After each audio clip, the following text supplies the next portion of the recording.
امریکی صدر کی ایران کے خلاف طویل ناکہ بندی کی ہدایت سامنے آئی ہے، یعنی عزائم امریکی صدر نے اپنے اب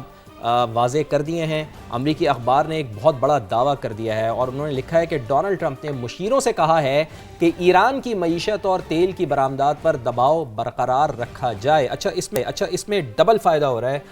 کیتھرین، ہم یہ دیکھ رہے ہیں امریکی صدر کو ایک طرف تو انہوں نے بلاکٹ کی ہوئی ہے اور دوسری طرف انہوں نے جنگ بندی بھی کی ہوئی ہے۔ گو کہ جو حملے ان کی جانب سے کیے جا رہے تھے ایران کے اوپر، جس کے اوپر بہت زیادہ تنقید ہو رہی تھی، اب ان کا ڈبل فائدہ یہ ہو رہا ہے کہ ایک تو وہ حملے نہیں کر رہے، اس طرح سے تنقید ان کے اوپر نہیں ہو رہی ہے، اس سے وہ بچ رہے ہیں، اور دوسرا بلاکٹ کی وجہ سے ایران کو انہوں نے جتنا نقصان حملوں سے نہیں پہنچایا اس سے کہیں زیادہ نقصان معیشت کو پہنچا کر ایران کو پہنچا رہے ہیں۔ بالکل، اور یہ جو بات ہے یہ میرے خیال سے امریکہ کے لیے، صدر ٹرمپ کے لیے پلس پوائنٹ بن چکی ہے۔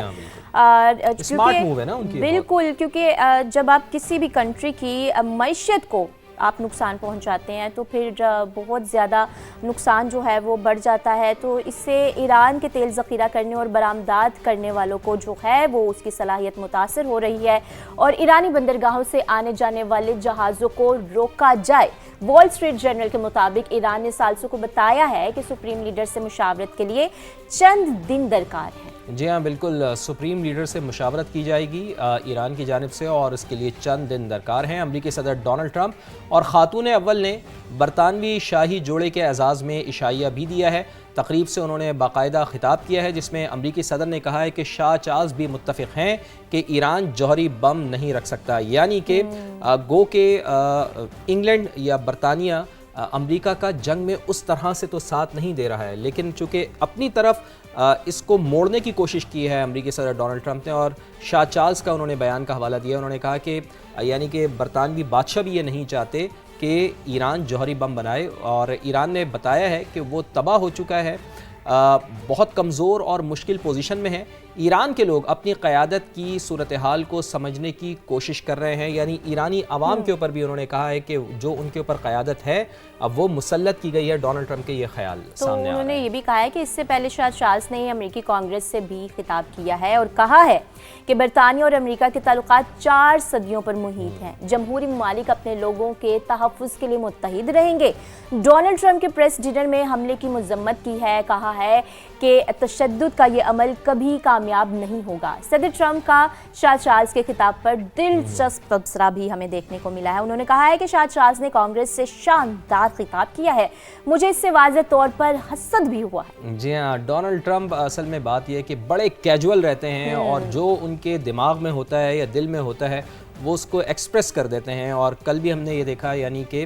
جب شاہ چارلس نے خطاب کیا ہے امریکی کانگریس سے تو اس کی باقاعدہ ستائش بھی کی ہے، اور ڈونلڈ ٹرمپ نے اپنے لحاظ سے ستائش کی۔ انہوں نے کہا کہ اتنا شاندار خطاب تھا کہ ان کو شاہ چارلس سے حسد ہونے لگا ہے۔ تو اس کے ساتھ ساتھ آپ کو یہ بھی بتا دیں کہ مذاکرات کے لیے سفارتی رابطے بھی جاری ہیں، سفارتی رابطے ختم نہیں ہوئے ہیں، لیکن امریکہ معاہدے میں جلد بازی نہیں کرے گا۔ ترجمان وائٹ ہاؤس کا یہ موقف سامنے آیا ہے، انہوں نے واضح کیا ہے کہ امریکہ ایسا معاہدہ قبول نہیں کرے گا جو امریکی قومی سلامتی کے خلاف ہو۔ مذاکرات اسی صورت میں آگے بڑھیں گے جب وہ واضح شرائط پر مبنی ہوں۔ کیرولائن لیوٹ کی جانب سے یہ بیان سامنے آیا ہے۔ بالکل، تو ترجمان کے مطابق ٹرمپ نے واضح کیا ہے کہ ایران کسی صورت جوہری ہتھیار نہیں رکھ سکتا، اور یہ بات انہوں نے واضح طور پر کہہ دیا کہ ایک تو ایران کسی صورت جوہری ہتھیار نہیں رکھ سکتے، کہا ہے کہ ہم کسی بھی طرح کا کوئی کمپرومائز نہیں کریں گے، اور ہم نے ایران کی جانب سے بھی یہ بارہا دیکھا کہ ایران نے بھی کوپریٹ ضرور کیا ہے لیکن کبھی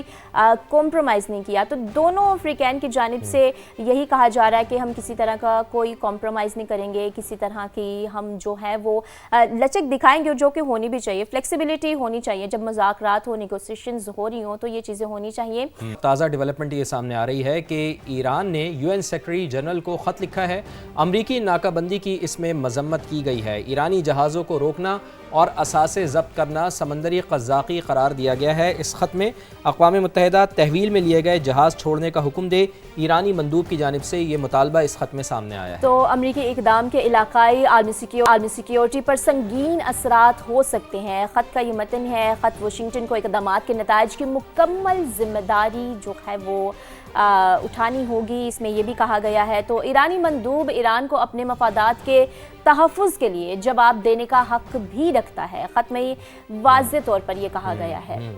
جی ہاں بالکل، یہ تو خط لکھا گیا ہے ایران کی جانب سے اقوام متحدہ کو، اور اس کے ساتھ ساتھ ایک اور بہت اہم معاملہ ہے جس کا ہم نے اپنی ٹاپ سٹوری میں بھی ذکر کیا تھا کہ اوپیک ممالک سے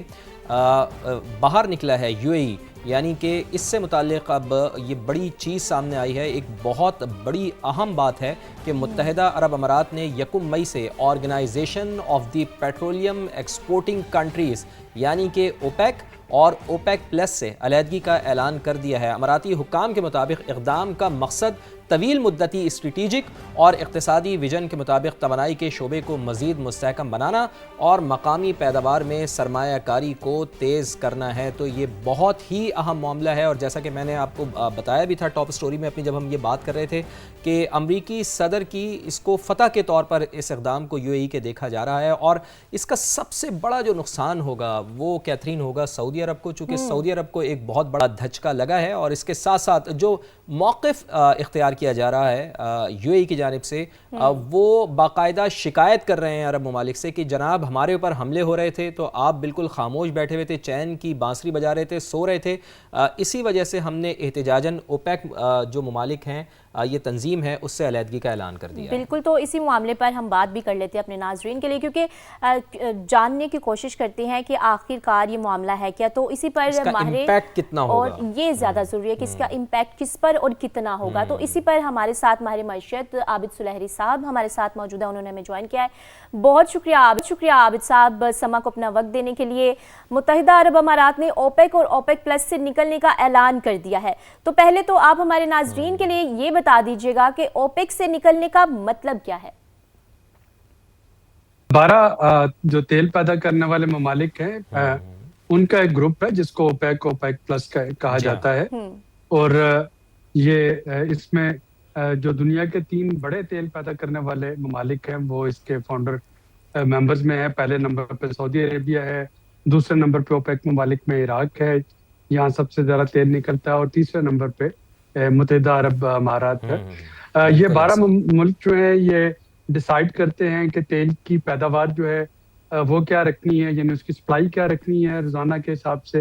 اور اس کی قیمتیں جو ہیں وہ کیا رکھنی ہے، اور یہ تمام ممبرز اپنی باہمی رضامندی کے ساتھ یہ پہلے سے اناؤنس کر دیتے ہیں، جس سے ایک تھوڑی سی پریڈکٹیبلٹی رہتی ہے مارکیٹ میں، قیمتوں کے بارے میں بھی، سپلائز کے بارے میں بھی۔ اور متحدہ عرب امارات جو ہے یہ چاہ رہا تھا کافی عرصے سے کہ تیل کی سپلائی اس کی زیادہ ہو، 4 ملین بیرل پر ڈے یہ پروڈیوس کرنا چاہ رہا تھا۔ اوپیک نے 3 ملین بیرل پر ڈے کی کیپ لگا رکھی تھی، اور یہاں سے ان کی فرکشن جو ہے وہ سٹارٹ ہوئی تھی پروڈکشن کے حساب سے۔ اگر آپ جتنا زیادہ پروڈیوس کریں گے اتنی عالمی منڈی میں قیمت کم ہو جائے گی، اور اوپیک ممالک جنگ سے پہلے جبکہ $70 پر بیرل پہ تیل بک رہا تھا، وہ چاہ رہے تھے کہ قیمت جو ہے وہ 80 تک جائے، لہٰذا وہ اس کی سپلائی کو عابد صاحب یہ بات آپ کی بالکل درست ہے کہ متحدہ عرب امارات کافی عرصے سے اس تنظیم سے نکلنا چاہ رہا تھا، اور جیسا کہ آپ نے ہمارے دیکھنے والوں کو بتایا کہ 4 ملین بیرل روزانہ پروڈیوس کرنا چاہتا ہے متحدہ عرب امارات، لیکن 3 ملین بیرل کی اس کو اجازت ہے، تو اسی وجہ سے اس کی جانب سے یہ فیصلہ جو کہ پہلے سے ڈیو تھا، لیکن یہ وقت اب مناسب تھا کہ وہ اس سے نکلنے والا ہے یا نکل چکا ہے، اور 1 مئی سے ہی اس نے یہ اعلان کیا ہے کہ اس کا فیصلے کے اوپر عمل درآمد ہو جائے گا۔ اچھا ایک چیز مجھے یہ بتائیے گا عابد صاحب کہ کیا یہ اقدام عالمی تیل مارکیٹ میں مستقل عدم استحکام پیدا کرے گا، اور کیا مستقبل میں تیل کی پیداوار اور قیمتوں کے تعین کا طریقہ کار بھی اب چونکہ متحدہ عرب امارات اس سے نکلا ہے تو کیا تبدیل ہو سکتا ہے؟ اس بارے میں کیا آپ سمجھتے ہیں، کیا آپ کا تجزیہ ہے؟ ابھی جو 1 مئی سے متحدہ عرب امارات اس میں سے اوپیک سے نکل رہا ہوگا، فوری طور پہ تو اس کا کوئی امپیکٹ نہیں ہو سکتا، چونکہ آبنائے ہرمز جو ہے وہ بند ہے۔ اگر کوئی ملک جو ہے وہ اپنے کوٹے سے زیادہ بھی تیل پیدا کر لیتا ہے تو وہ اگر